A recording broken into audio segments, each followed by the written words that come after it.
Olá, meu amigo, minha amiga, colegas advogados e advogadas, bem-vindos ao hashtag OABRJ Debate. E nesse tempo de quarentena, a gente não está parado, a gente está tentando levar até a sua casa, levar até você, aonde você está, sempre a companhia de um colega advogado, de alguém que está pensando o mundo, está pensando a profissão, pensando os trabalhos nesse momento tão complicado para o Brasil. E quem está com a gente agora é o doutor Tiago Melo Cunha, ele que é presidente da Comissão de Qualificação da Gestão de Pequenos e Médios Escritórios de Advocacia da OAB do Rio de Janeiro, e também ele é do IBPEA, que deve ser o Instituto Brasileiro de Pequenos Escritórios de Advocacia. É isso, doutor Tiago? Eu falo em nome da nossa comissão, que é a Comissão de Qualificação e Gestão dos Pequenos Escritórios. Falo em nome do IBPEA, você acertou, é isso mesmo. Instituto Brasileiro dos Pequenos e Médios Escritórios de Advocacia. E falar que eu já acompanho o seu trabalho há muito tempo, desde a época da graduação, mas na época da graduação, muito possivelmente, você devia ter acabado de começar o trabalho. Então, era muito bacana, sempre acompanho o trabalho de vocês. Ô, Tiago, deixa eu começar com algumas questões para suas considerações, né? Como é que está o ânimo do advogado nesse momento de quarentena? O advogado sofre mais, o advogado, ele por conta da própria imposição da nossa profissão, ele em relação a outras pessoas da sociedade, ele está mais tranquilo, está mais concentrado, ou não tem nada a ver? Advogado de carne e osso sofre igualzinho todo mundo. É verdade. A gente tem um processo, eu tenho ouvido muitos nossos colegas, né? A gente tem parado para refletir muito sobre alguns problemas que a gente tem enfrentado perante a pandemia. Na verdade, a gente já sabia que enfrentava um período econômico difícil, né? Que somente se acentuou com a pandemia.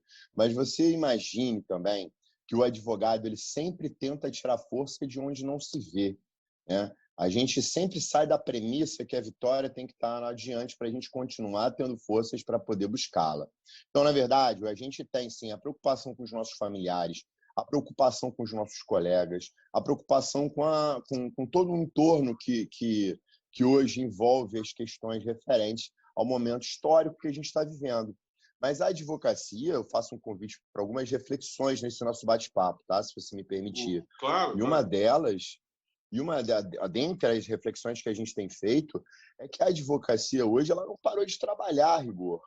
O fechamento do fórum, na verdade, com essas idas e vindas, né, suspensão de prazo, voltam os prazos, suspende-se os prazos de novo, o que a gente tem observado é que abriram diversos flancos de novos mercados para a advocacia. O meu pequeno escritório, ele também advoga e faz consultoria para as pequenas e médias empresas que estavam precisando se reinventar, se adequar à MP 936, faz assim, de outra forma. Clientes nossos de pessoa física perguntando, Tiago, e agora?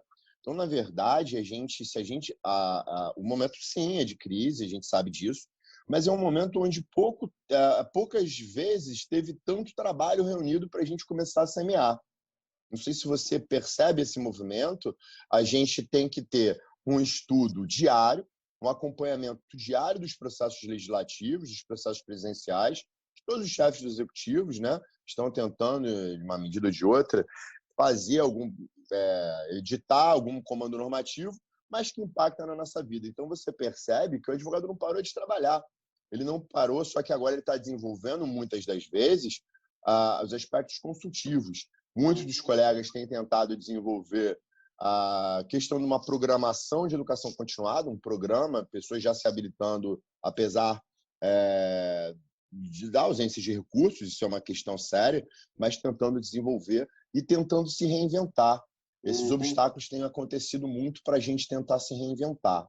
Pois é, Tiago, deve ser assim, um mercado novo, vamos dizer assim, o de consultoria nesse momento, né? O de aconselhamento, né? Porque a advocacia tem essa possibilidade, você não precisa necessariamente estar ajuizando ações para prestar algum tipo de trabalho, né?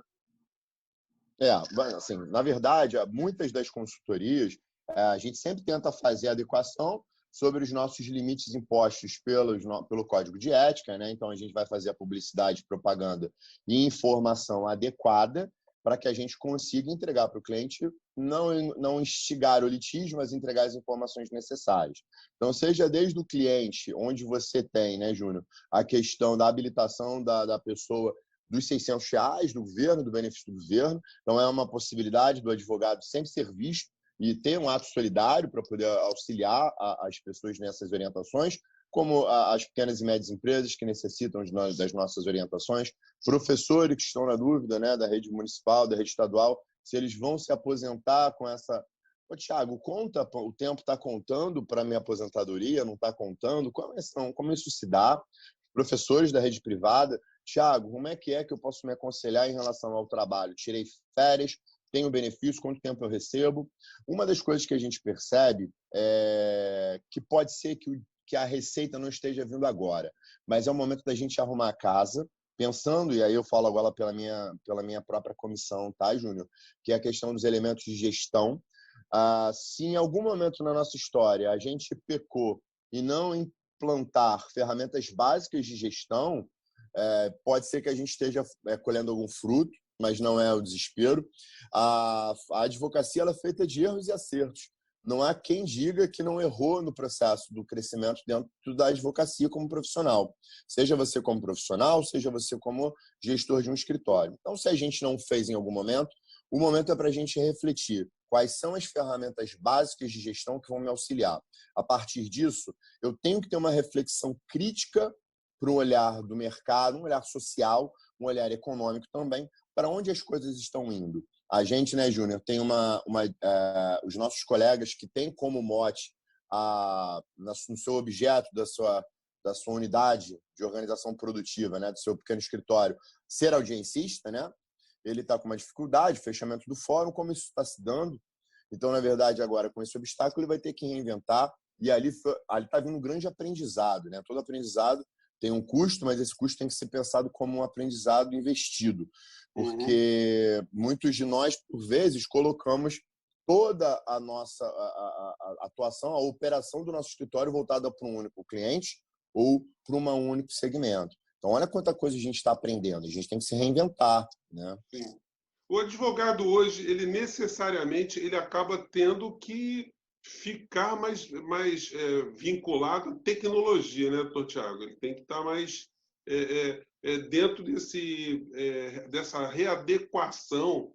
A gente vai ter que repensar a nossa própria cabeça, né, para poder otimizar mais o nosso conhecimento, né? É verdade, o nosso ponto é muito importante, mas eu arriscaria dizer que mais do que a gente quebrar esse paradigma da tecnologia, a gente tem que quebrar o paradigma da percepção do conhecimento jurídico.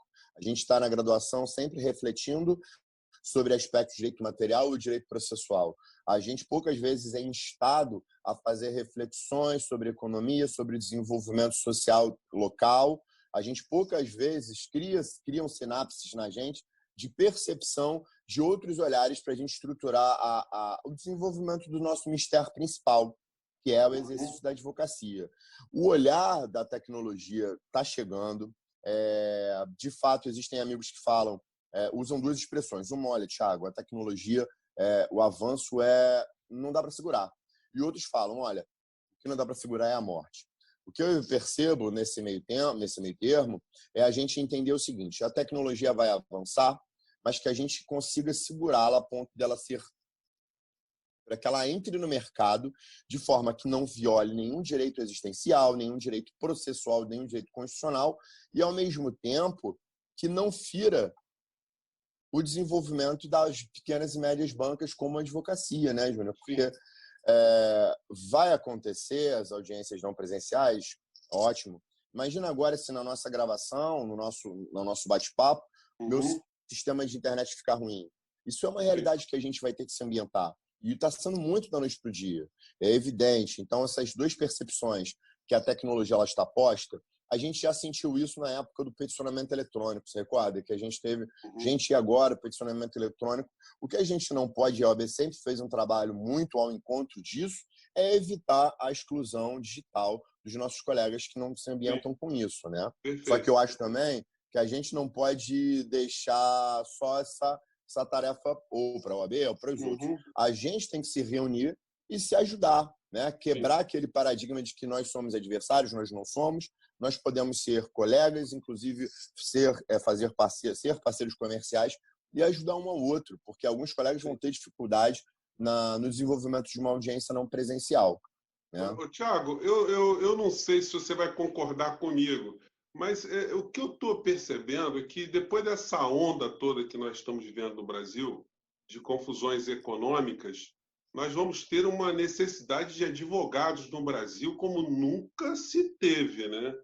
Vamos ter conflitos, discussões, litígios, necessidades, soluções emergentes que precisam ser tomadas, como a gente nunca viu no Brasil, né? Na verdade, todos que militam, por exemplo, na Justiça do Trabalho, dizem que a Justiça do Trabalho, que estava escanteada, voltou aos holofotes, porque ela está tendo que, no aspecto de consultoria, ajudar as duas partes, empregador e empregado. No direito de família, como você bem observou, olha que situação. A quarentena, o lockdown eventual ou não, o afastamento, o isolamento, é motivo ou não para o afastamento parental do outro genitor que não detém a guarda direta da criança? Olha quantas questões estão sendo postas por conta dos obstáculos sociais que o momento nos impõe. E olha que agora a gente vai ter que ter a criatividade e acompanhar diuturnamente o que acontece. Então, você perceba, houve há pouco também a movimentação da indicação, salvo o melhor juízo do Banco Central, da FEBRABAN, para que houvesse a prorrogações dos empréstimos. Alguns bancos não conseguiram fazer isso.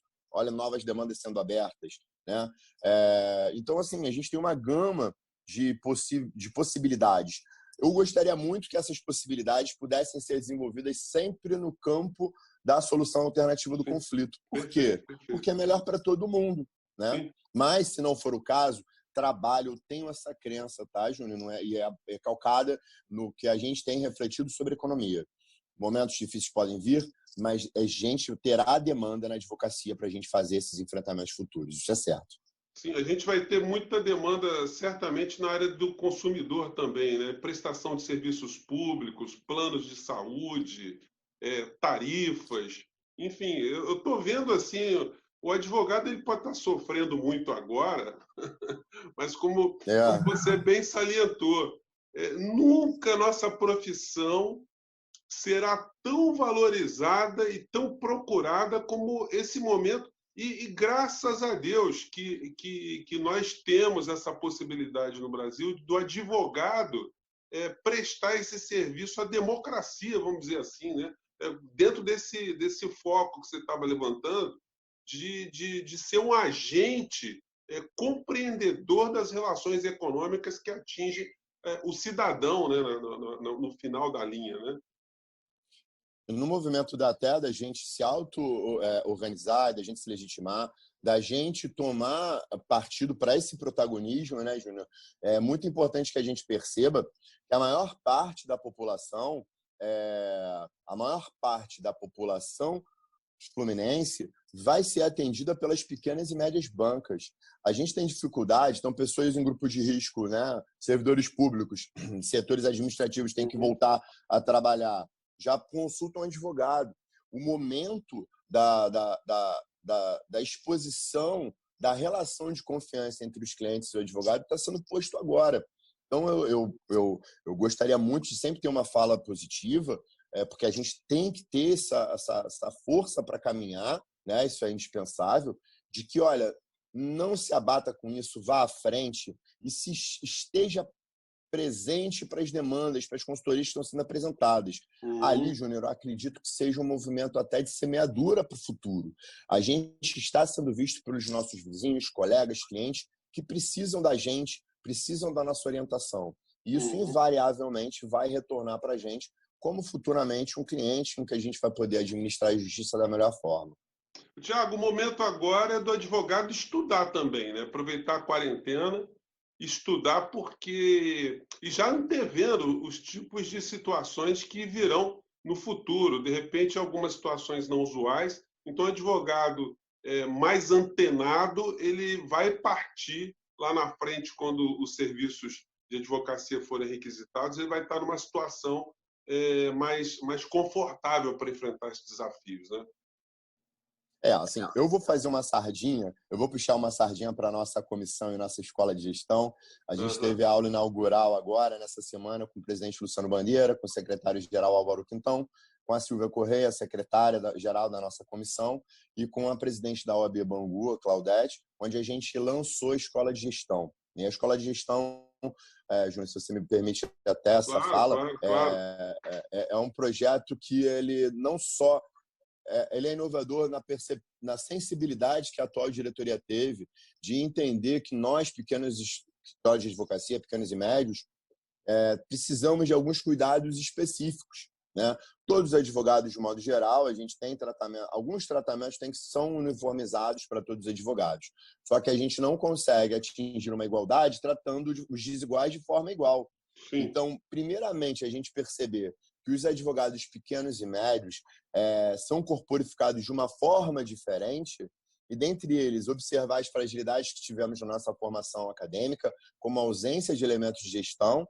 A escola de gestão, a partir da OAB, vai tentar transmitir para as 63 subseções as aulas sobre instrumentais básicos, né? A gente falando sobre controladoria financeira, olha que importante que é esse assunto, insumos, tanto eles aí os aspectos tecnológicos, rotinas e procedimentos, prospecções, uma área comercial dentro do escritório, e RH e carreira, onde o advogado vai ter que pensar a sua própria carreira também. Então, é evidente, a gente tem tentado desenvolver estudos sobre as audiências não presenciais que a gente tem que estar preparado, observando as decisões reiteradas dos tribunais sobre as medidas provisórias, se elas são constitucionais ou não. Então, o advogado não está parando de estudar, isso é um fato. Só que se o advogado Se o advogado quiser ter mais informações, ele encontra no site da OAB, ele consegue interagir para poder saber como ter contato com vocês?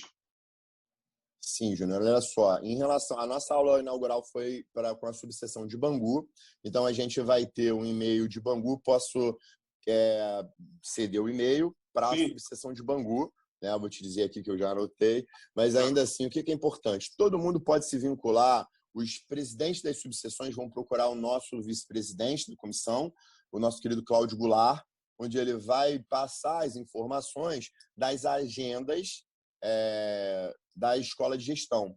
Então, cada presidente de subseção vai fazer a sua agenda. A gente vai fazer pelo Zoom, né, por 50 pessoas, é um movimento melhor para a gente conseguir passar as aulas, né, para tirar a dúvida.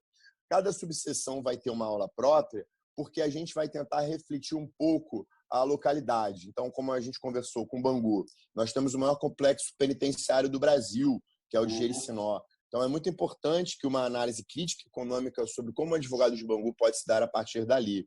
Então, alguns elementos a gente vai colocar, mas o instrumental básico ele vai ser posto em todas as aulas. Em relação à aula de Bangu, é para enviar um e-mail para a subseção de Bangu, que é bangu@oabrj.org.br. Essas aulas é a primeira turma de 50 alunos que a gente vai fazer.